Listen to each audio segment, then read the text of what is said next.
Pete Rose was Cincinnati, born and bred. He grew up on the west side of town, a place called Anderson Ferry. His father, Harry Rose, was a bank teller. But more than that, he was a sports fanatic. Harry played semi-pro football until he was 42. He pushed his sons, Pete and Dave, relentlessly. Sports weren't just a game in the Rose household, they were a way of life. It was about toughness. It was about winning. Pete learned early that you either gave everything you had, or you didn't bother showing up at all. This wasn't a choice. It was an expectation drilled into him from the moment he could swing a bat or throw a ball. The lessons were simple, brutal, and effective. His childhood was a blur of scraped knees and dusty uniforms. He wasn't the biggest kid, he wasn't the fastest, he certainly wasn't the most naturally gifted athlete on the block. But nobody, and I mean nobody, wanted to win more than Pete. He played football with a ferocity that bordered on reckless. On the baseball diamond he was a bulldog. He'd run over a catcher, dive headfirst into a base, do anything to gain an edge. It was this raw, unpolished desire that caught the eye of his uncle, Buddy Blowbaum, a scout for the Cincinnati Reds. Buddy saw past the average tools. He saw the fire. He saw the hunger. He convinced the Reds to take a chance on the local kid, signing him for a modest bonus. The path through the minor leagues was no different. Rose wasn't a top prospect destined for can't-miss stardom. He had to fight for every single opportunity. He played with a chip on his shoulder the size of a Louisville Slugger. He outworked everyone. While others relied on talent, Pete relied on sheer will. He studied pitchers, learned their tendencies, and figured out how to get on base. Anyway, anyhow. A walk, a bloop single, an error, it didn't matter. Getting to first base was his obsession. This singular focus, this unyielding drive, was what propelled him through the ranks of the Reds farm system, bringing him ever closer to the team he grew up idolizing. His arrival in the major leagues in 1963 wasn't just a dream come true for him, it was a story the city of Cincinnati could wrap its arms around. He was one of their own, a local boy who made good through grit and determination. He represented the city's blue-collar ethos. He wasn't some fancy high-priced import from California or New York. He was just Pete, the kid from Anderson Ferry who refused to be out-hustled. This connection to his hometown would become a defining feature of his career, a bond that seemed, for the longest time, to be absolutely unbreakable. The city loved him, and he loved the city right back, setting the stage for one of baseball's most epic and ultimately tragic stories. The nickname came during spring training his rookie year. It was a gift from a legend. The New York Yankees were in town, and the great Mickey Mantle was watching from the dugout. Rose, still a rookie trying to make the team, drew a walk. Most players would jog to first base, not Pete. He sprinted, as if he were trying to stretch a single into a double. Mantle, amused and impressed, turned to his teammate Whitey Ford. "Did you see that?" he asked. "There goes Charlie Hustle." The name stuck. It was perfect. It captured everything about Pete Rose in two simple words. It was a badge of honor he would wear for the next 2 decades. This Charlie Hustle mentality wasn't an act, it was his DNA. Rose played every single game like it was the 7th game of the World Series. He slid headfirst into bases, a practice that was uncommon and considered risky at the time. But for Pete, it was a strategic advantage. It got him to the bag a fraction of a second faster. It intimidated infielders. It showed his teammates and the opposition that he would do absolutely anything to win. This relentless energy was infectious. He wasn't just a player, he was a catalyst. He set the tone from the very first pitch, and his teammates had no choice but to try and match his intensity. Fans adored him for it. In an era where some stars were perceived as aloof or lazy, Pete Rose was the working man's hero. He showed up every day, punched the clock, and gave you 110%. It didn't matter if the Reds were up by 10 runs or down by 10 runs, he played the same way. He was a throwback, a player who seemed to belong to a grittier, bygone era of baseball. This approach quickly made him a fan favorite not just in Cincinnati but across the country. People who hated the Reds still had a grudging respect for Pete Rose. You couldn't deny the effort. You couldn't question the desire. His managers loved him for this very reason. He was the easiest player in the world to manage. You just wrote his name in the lineup card and let him go. He played multiple positions: second base, left field, right field, third base, first base, wherever the team needed him most. He never complained. His only goal was to be on the field and help the team win. This versatility and unwavering commitment made him the cornerstone of the Cincinnati Reds. He wasn't just a part of the team, he was its heart and soul. The engine that drove the entire machine forward. By the early 1970s, the Cincinnati Reds were no longer just Pete's team. They were a dynasty in the making. They were the Big Red Machine. The lineup was terrifying. You had Johnny Bench, arguably the greatest catcher of all time. Joe Morgan, a two-time MVP at second base. Tony Perez, a clutch-hitting RBI machine at first. And George Foster, a quiet giant who could hit a baseball a country mile. It was an assembly of talent rarely seen in the history of the sport. They were smart, they were powerful, and they played with a swagger that bordered on arrogance. They knew they were good, and they dared you to prove them wrong. Pete Rose was the spark plug, the leadoff man. His job was to get on base and set the table for the sluggers behind him. He did it better than anyone. He would battle a pitcher for 10 pitches, fouling off tough strikes until he got one he could handle. He'd slap a single through the hole, and the stadium would erupt. The machine was now in motion. With Rose on first, the pressure was immediately on the opposing pitcher. Bench, Morgan, and Perez were coming up. Good luck. This relentless grinding approach wore teams down. It was a wave of red that just kept coming, inning after inning, until the game was won. Their dominance culminated in back-to-back World Series championships in 1975 and 1976. The 1975 series against the Boston Red Sox is still considered by many to be the greatest ever played. It was a 7-game epic filled with drama, heroes, and iconic moments. Rose was in the middle of it all, of course. He was named the World Series MVP, batting .370 and making crucial plays with his bat, his legs, and his glove. He was the emotional leader, rallying his teammates in the dugout, pushing them to be great. He willed them to victory. It was the pinnacle of his career, the ultimate validation of his hustle and win philosophy. Even on a team loaded with future Hall of Famers, Rose stood out. He was the face of the franchise.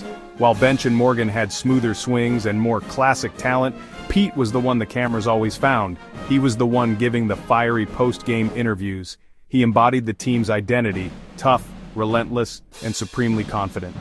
The Big Red Machine era cemented his status as a baseball immortal. He wasn't just a great player anymore. He was a champion, a winner, a leader who had taken his hometown team to the promised land, not once but twice. After his triumphant years with the Reds, Rose did the unthinkable. He left Cincinnati. As a free agent, he signed a massive contract with the Philadelphia Phillies in 1979. Some in Cincy felt betrayed, but Rose had a new mountain to climb. He brought his winning attitude to Philadelphia and immediately led them to a World Series title in 1980, the first in that franchise's long and often painful history. But beyond team success, an individual record loomed, the most sacred record in baseball, Ty Cobb's 4,189 career hits. Cobb was a ghost, a legend from a different century. To many, his record was untouchable. Pete Rose saw it as his destiny. The chase became a national obsession.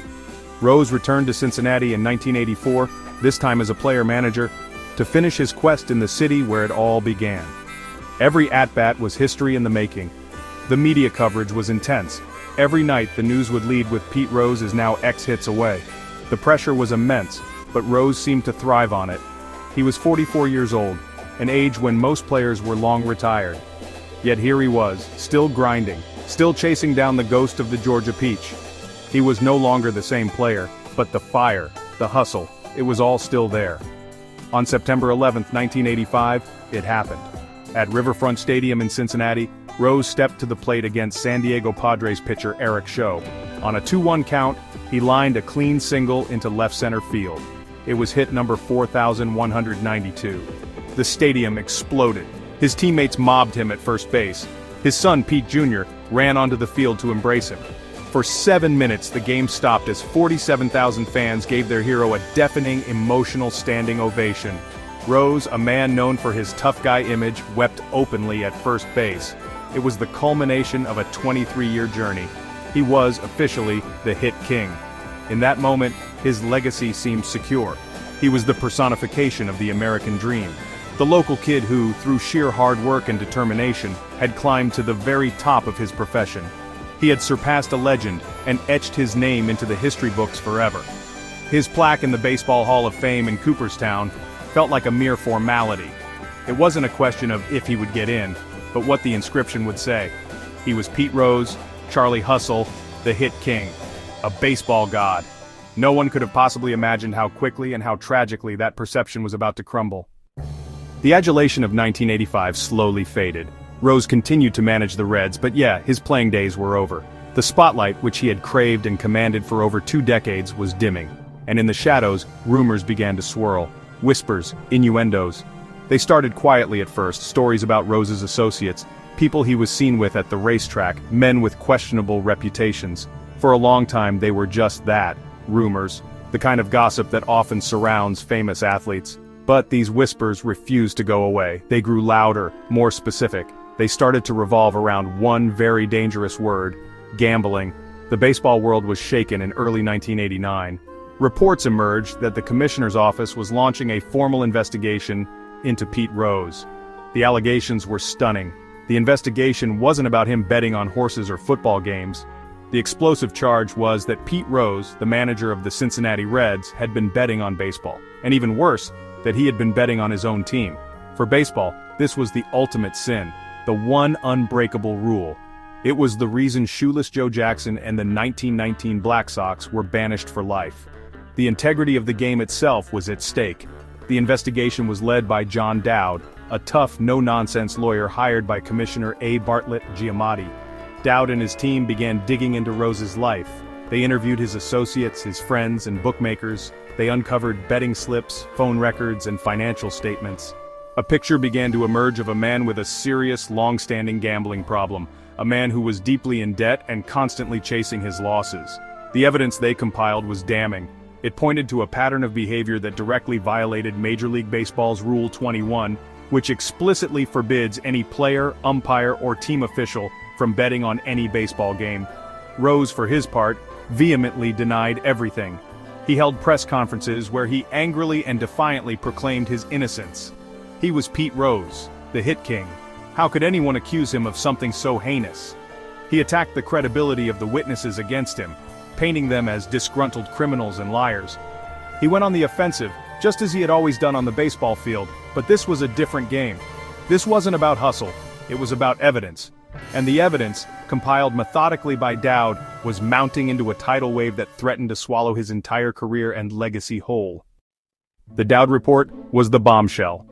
Released in May of 1989, it was a 225-page document detailing the findings of the investigation. It was meticulous, thorough, and devastating. The report concluded that Pete Rose had bet on baseball games, including games involving his own Cincinnati Reds, during the 1985, 86, and 87 seasons. It included testimony from his former associate Paul Jansen and bookie Ron Peters. It presented copies of betting slips with what appeared to be Rose's handwriting. The report painted a clear and undeniable picture. Pete Rose, the manager, had bet on his team, consistently. The baseball world was thrown into chaos. Commissioner Giamatti, a former Yale president and Renaissance scholar, now faced the biggest decision of his career. He had to protect the game. The evidence in front of him was overwhelming. Rose and his legal team fought back, filing a lawsuit to try and stop Giamatti from holding a hearing. They claimed the commissioner was biased and the investigation was unfair. The legal maneuvering created a stalemate. For months, the fate of baseball's hit king hung in the balance, a dark cloud over the entire sport during the summer of 1989. Finally, on August 24, 1989, a resolution was reached. Rose, in an effort to avoid a formal ruling from the commissioner, agreed to a settlement. He accepted a lifetime ban from baseball. The agreement was a strange one. Rose did not formally admit to betting on baseball, but he accepted the punishment as if he had. In the press conference announcing the ban, Giamatti was clear. "I have concluded," he stated grimly, "that he bet on baseball." Just 8 days later, Bart Giamatti died suddenly of a massive heart attack. His final, defining act was the banishment of Pete Rose. The ban was absolute. Rose was cast out of the game he loved. He was ineligible for the Hall of Fame. He was not allowed to work for any major league or minor league team. He couldn't even attend events in an official capacity. He became a ghost, an exile. The man who had been the face of baseball was now its #1 pariah. The fall from grace was swift, brutal, and complete. One day he was Pete Rose, the living legend. The next he was an outcast, his name permanently stained by the one crime baseball could never forgive. Life after baseball was a struggle for Pete Rose. The banishment didn't just strip him of his career, it stripped him of his identity. For his entire life he was a baseball player. Now, he was nothing. In 1990 his problems compounded. He was convicted of tax evasion and sentenced to 5 months in a federal prison. The image of the hit king in a prison uniform was a jarring, sad postscript to his fall from grace. He had gone from the pinnacle of American sports to a federal inmate. The hero had become a cautionary tale. It was a long, long way from the cheering crowds at Riverfront Stadium. Once released, Rose had to find a new way to make a living. He was a celebrity, but a disgraced one. He found a niche in the world of memorabilia and autographs. For years he set up shop in Las Vegas casinos, signing baseballs, bats, and photographs for a fee. "I'm sorry I bet on baseball," he would write for an extra charge. It was a surreal sight. The man with more hits than anyone in history, sitting at a folding table for hours on end, hawking his own signature. To some it was a sad spectacle, a great man reduced to this. To others, it was a sign of his arrogance, a way of profiting from his own scandal. For nearly 15 years, he maintained his innocence. In every interview, on every talk show, the story was the same: "I never bet on baseball." He wrote a book titled My Story, in which he continued to deny the allegations. This steadfast denial became a major roadblock to any potential reinstatement. The commissioners who followed Giamatti, Fay Vincent, and then Bud Selig, made it clear that any path back to baseball had to begin with a full, honest confession. But Rose refused. He stuck to his story, even as the evidence against him remained overwhelming and public opinion was largely against him. Finally, in 2004, he changed his tune. In a new autobiography, My Prison Without Bars, he admitted it. After 14 years of denials, he finally confessed to betting on baseball, including on the Reds. He said he always bet on them to win, never to lose. He hoped this confession would be his ticket back into the game. He hoped it would clear the way for the Hall of Fame, but for many, it was too little, too late. The confession felt calculated, a business decision rather than a genuine act of contrition. Instead of paving his path to redemption, it only seemed to reopen old wounds and reignite the controversy all over again. The debate over Pete Rose's reinstatement is the ghost that haunts baseball. It never truly goes away. It flares up every few years, especially when a new commissioner takes office or when the Hall of Fame voting comes around. The arguments are passionate, entrenched, and deeply divisive. There is very little middle ground. You are either for him or against him. The controversy is as much a part of his legacy as any of his 4,256 hits. It is a debate about rules, forgiveness, and the soul of the game itself. The argument for his reinstatement is simple. His sins, proponents say, were committed as a manager, not as a player. What he did on the field stands apart. His record is undeniable. 4,256 hits, 3 World Series rings, an MVP award, 17 All-Star selections. To keep the all-time hit king out of the Hall of Fame, they argue, makes the Hall itself incomplete. They believe he has served his time. A lifetime ban is too harsh. Forgive the man, they say, and honor the player. Let him have his plaque in Cooperstown and allow him to take his rightful place among the game's immortals. The argument against him is just as straightforward and just as powerful. He broke the one rule that protects the integrity of the game. Rule 21 is posted in every single clubhouse in America for a reason. It is the foundation upon which the entire sport is built. If you allow the man who broke that rule back in, what message does that send? Furthermore, his critics point to his decade and a half of lying. He only came clean, they argue, when he thought it would be financially or personally beneficial. They see a man who has never shown true remorse, only regret for getting caught. For them, a lifetime ban means exactly that for life. Over the years, Rose has applied for reinstatement multiple times, first to Bud Selig, who deferred a decision for years before ultimately denying him, then to Rob Manfred, the current commissioner. In 2015, Manfred also denied his application, citing Rose's continued betting on baseball. Even today, he admitted to legally betting on games in Las Vegas. Manfred's decision reinforced the official stance of Major League Baseball. The ban is permanent. The door, it seems, remains firmly shut. And so, Pete Rose remains on the outside looking in, a pariah in the kingdom where he was once the king. So, who is Pete Rose? The question is impossible to answer simply. He is two people at once.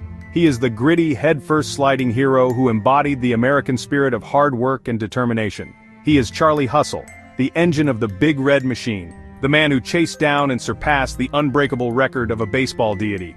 He is the ultimate winner, a player who squeezed every last drop of talent out of his body through sheer force of will. This Pete Rose is a baseball icon, a player whose on-field accomplishments rank him among the greatest to ever play the game. His statistics are immortal. But he is also the other Pete Rose, the arrogant, compulsive gambler who betrayed the trust of his sport. The man who broke baseball's cardinal rule and then lied about it for 15 years, looking the world straight in the eye while doing so.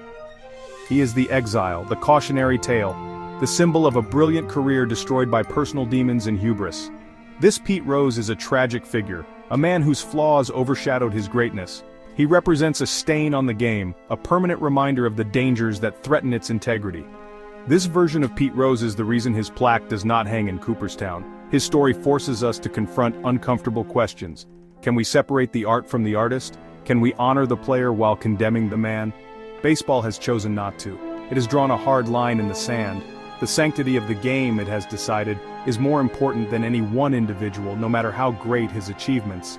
The numbers on the back of his baseball card are undeniable, but so is the conclusion of the Dowd report. You cannot tell the story of Pete Rose without telling both sides. They are forever intertwined, two sides of the same tarnished coin. His legacy, therefore, will forever be fractured. There is no neat conclusion, no simple resolution. He will always be the hit king and the outcast. He will always be celebrated by some and condemned by others. His name will always spark debate. Perhaps this is his ultimate fate, to serve as a permanent conversation piece in the sport he once dominated.